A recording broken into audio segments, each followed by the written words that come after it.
A really virtuous person doesn't show his virtue. Well, there's a poem in Chinese which says, "Entering the forest, he doesn't disturb a blade of grass. Entering the water, he doesn't make a ripple. He looks very ordinary, and so his virtue can't be detected. He doesn't stink of virtue." So now, when it comes to Taoism, this is a point of view that becomes explicit in Chinese history. It used to be said that Lao-tzu was originally thought to have been a contemporary of Confucius, who lived between 600 and 500 BC. But the general weight of scholarly opinion today is that the Lao-tzu book is about 400. And the book is called the Tao De Jing. And so Jing in Chinese means a classical book or scripture. Tao is usually translated the way, but I would prefer to call it the course of nature. And De means virtue, but in the sense that we use the word virtue when we say the healing virtue of a plant. And water is very often used by Lao-tzu to give the idea of Tao, because water always takes the line of least resistance. Water is very soft, and yet one of the strongest things in the world. You can chop water with a sword, but leave no wound. So what everybody wants to know then is how to acquire that great naturalness. How do you do it? Wu Wei. Wei means to act, to strain, to strive, or to interfere. And so the Taoist manner of life is Wu Wei. Don't force it. Always go with the stream. You may need to use a rudder, but don't ever go against the stream. If you are swimming and you're caught in a very strong current, you'll be lost if you try to swim against it. You must swim with it and edge to the side. That's De, you see, that's magical power. But it all comes about through not using effort, not straining at anything, never strain. Once upon a time, a great choir master was in the presence of William Temple, one time Archbishop of Canterbury, teaching a group of slum children how to sing. And he asked them first to sing some song with which they were all familiar, and wanting to impress the Archbishop, they sang it very lustily in a forced way, and it sounded terrible.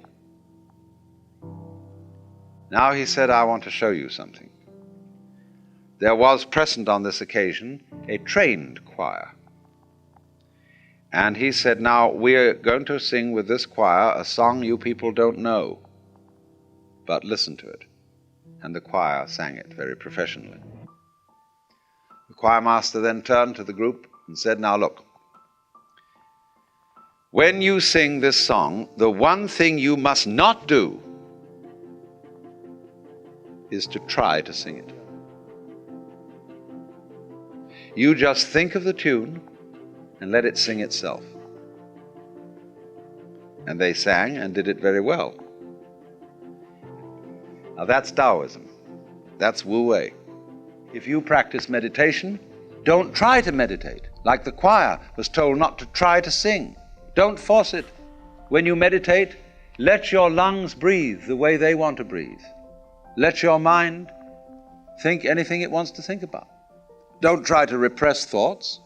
Let your eyes see whatever they're looking at, and let your ears, your eardrums vibrate to any oscillations there may be in the air. Let go. In a big storm, and life is a big storm all the time, you let go and you become like a cork on the water or a ping pong ball in a mountain stream.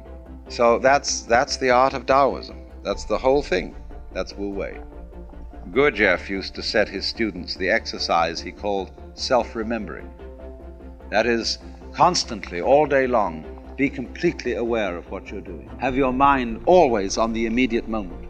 Oh, and it's tough to do that. You get distracted. Till one fine day you realize, to your astonishment, there is no way at all of having your mind anywhere else but in the present moment. Because even when you think about the past or the future, you're doing it now, aren't you? And that results in a very curious transformation of consciousness. You feel that the present moment is flowing along and carrying you with it all the time. Just like the flow of the Tao. The flow of the Tao is what we would call the flow of the present.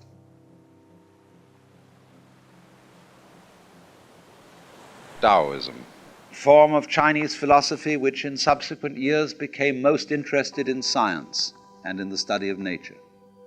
The Confucians never had any interest in science, but the Taoists were always observing natural phenomena, how they worked. They were interested above all in manual skills and using the Tao to perfect manual skills, the opposite number of Confucianism. For these two ways of thought lie at the roots of Chinese civilization, both of them having a kind of common origin in the Book of Changes, or the I Ching. It is a commentary on 64 symbols, which are made up of broken and unbroken lines. And this unbroken line is called Yang, and the broken line is called Yin. These hexagrams, as they're called in the I Ching, are made up of fundamentally two symbols, Yang, the positive, and Yin, the negative. And therefore it's always understood that the Yang and the Yin are the explicit differences of an implicit unity. Yang and Yin seem to refer originally to the south and north sides of a mountain. The south side is the sunny side, the north side the shady side. And note that you cannot possibly have a one-sided mountain.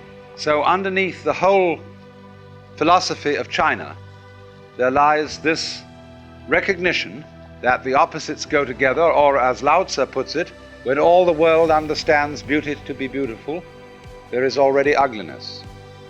When all the world understands goodness to be good, there is already evil. For to be and not to be arise mutually. Neither one is before or after the other. They come into being together. So now, when it comes to Taoism, this is a point of view that becomes explicit in Chinese history. So this Tao cannot be defined. That's basic. Just because it is the flow of nature, you can't capture it. You can't shut up wind in a box and expect it to be wind. You can't catch flowing water in a bucket, because the minute it's in the bucket, it's no longer flowing. And therefore, these lazy people achieved the most interesting results, because they were like water, which is lazy. It always seeks the line of least resistance. But that is almost the same thing as intelligence.